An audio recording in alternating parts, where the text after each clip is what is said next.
Welcome to another edition of Love Your Business. Today, we've got the pleasure of being joined by Gemma Duff, General Manager of Poor Tom's. Thanks for being here. Thanks so much. Thanks for being at your office. Pretty cool office. So tell us, Poor Tom's, Distillery, what are you distilling?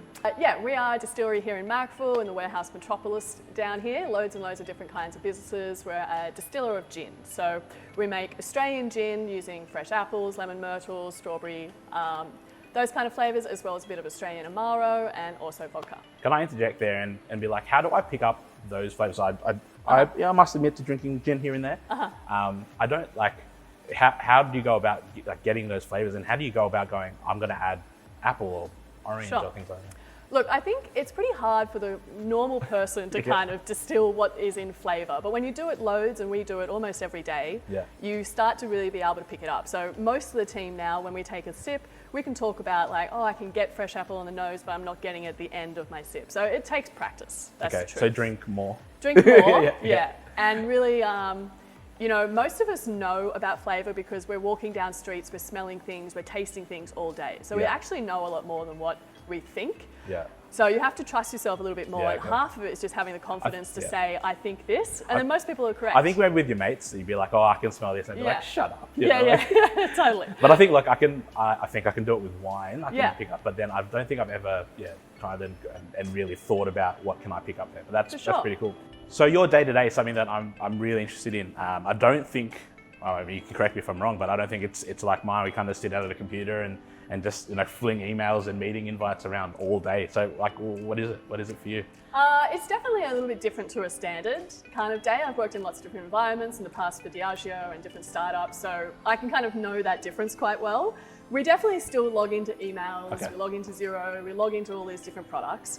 But our meetings do tend to be sort of at a pub. They tend to be in a bar. They tend to be sitting around a table drinking, and tasting our product that we're making.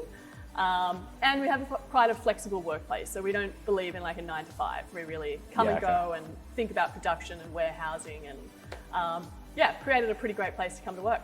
Would you taste gin every day? Yes. Yeah, definitely. We're definitely tasting some version of a product, but if you think about that in other terms, I'm sure everyone who works at Apple has some interaction with a Mac or their products every day. It's the same for us, just a different style of course, you interact with it at work, but then I'm assuming that you probably also enjoy having a gin or something like that at home. Yeah, I think not many people work in distilling who don't drink. It'd be strange, wouldn't it? Yeah. Very good. So as of over the last 5 years, I reckon I've seen quite a lot of brands come up. Not just gin though, but like a lot of other brands, like vodkas, even whiskies if they have the time available. What are the goals for Poor Tom's, and how do you kind of get that competitive advantage? How do you stay ahead or keep your head above the others? And I think you mentioned before, like fighting for shelf space, which is a really interesting term. How do you go about doing that? Yeah, look, it's really interesting with Australian distilling. When Poor Tom's started, that was in 2015, and at the time, there was probably about 40 distilleries across Australia making different things. So, the main competitors for Poor Tom's was Archie Rose, Four Pillars, these kind of brands. But they were at the same time. Now we've got over 300 distilleries just making gin alone across Australia. And a few that are kind of floating to the top. So for us, it's about exporting, it's about telling our story to more and more people. It's about making it more convenient. So having RTD cans, our gin and tonic cans, Negroni Spritz cans.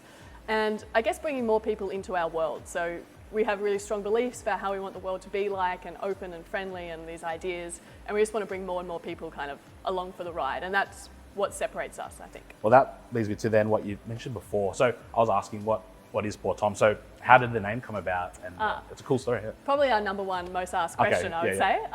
So the Poor Tom's name comes from the character Poor Tom, which is in King Lear. We have two founders, Griffin Bloomer and Jesse Kennedy, who started the brand when they were about 22 from a crowd campaign. So they were kind of looking for names. Both of their middle names is Thomas. So that also comes into play. Are you allowed to tell everyone their middle names? Yeah, it's probably the password to everything. But the character of Poor Tom is sort of like saves the day, but is a bit of a erratic kind of person. He loves to drink, and he's quite a character. And I think we all felt, I'm the oldest person who works at Poor Tom's, so it's a pretty young company. I'm 34. So am I. Including the owners. So, we all affiliated with that kind of person that likes to have a drink and likes to meet new people and likes to talk about concepts and ideas. And we think a great drink and great hospitality and great food kind of carries those conversations. So that's kind of where the Pour Tom's name I love that. comes Like, I from. love that. Yeah, it's not just an alcohol, but it's actually it's broader than that. It's like the environment. It's what it creates, isn't it? It's not just, having a sip is not the end of that journey. Yeah. That's cool. I really love that. So you mentioned export. Yeah. Okay, I didn't realize. So where are you exporting to? We currently export to Denmark and to Singapore. So our goal over the next year is to have 3 more places added onto that list. Okay. So that'll sort of be New Zealand, over to America, as well as Japan is kind of the markets we're really looking at. And then after that, we'll be adding more countries to that list as well across the UK. I assume that comes with its own separate challenges and things to overcome. And Definitely, especially right now, logistics costs are kind of through the roof. There's lots and lots of different kind of parts to it, but it's also a really integral part to kind of achieving your goals. Part of one of the problems in Australian distilling is the taxes that we pay on spirits. And by exporting, you can do a lot better from your product and also increase your market. That makes it even more popular across Australia. So it's good to have a balance. So okay, that makes sense. Okay, in terms of what you're doing right here, we're sitting in a hall, and I think you actually it's not just distilling, but you actually have people come in, buy the product, drink, and so that's called the Pour Tom's Gin Hall. Yeah. So our gin hall has been here since 2019. So originally it was just our warehouse space. We did everything in here. And then we decided to open this as a kind of distillery bar, and it's become a lot bigger than that. Now it's really, we have DJs on Sundays. It's a real warehouse kind of space, which is really cool over the weekend. Sounds like that, like what you're talking about, like Pour Tom's. Yeah. Like it's almost living that brand itself. Yeah. It's really cool. So Thursday to Sunday, you can come here in Marrickville. What did you call it before? The factory? Well, it's the Pour Tom's Gin Hall. So, but it is a real, I think it's got its own vibe that's quite specific to it. Yeah, very cool. If we wind back 2 to 3 years, it's a strange time. Like I've kind of lost concept of time in that there was the shutdown, no one was around, and I think you had to pivot to survive, and you had to be resilient and agile in your business. Like, what did you do? How did you go about doing it? Was it difficult? Yeah, during COVID times, it's an interesting area for our market. We changed and made hand sanitizer for all of the local hospitals. So we did offer that as well. But, we were also quite lucky in that people were started to drink from home. They started to seek out local manufacturers and suppliers. And I think across Australia, and this is maintained, people are more interested in what's local to them and supporting those businesses. That's good. So we had the advantage of being able to grow our community, but also being able to help those hospitals and make the hand sanitizer. That's cool. And use our stills for something good as well. That is really good. Now, you said more people were buying at home. Before COVID, was that, I mean, obviously the end goal is but I think a lot of the goals maybe wholesale initially. Yeah. Did that kind of change your planning and go, okay, actually we need a more investment into direct to consumer?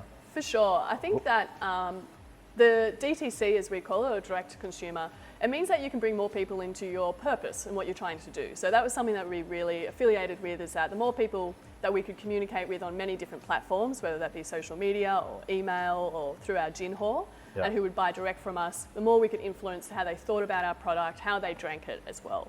One of the problems with full bottle spirits or bottles of gin is when you get home, what do I do with it? How do I drink it?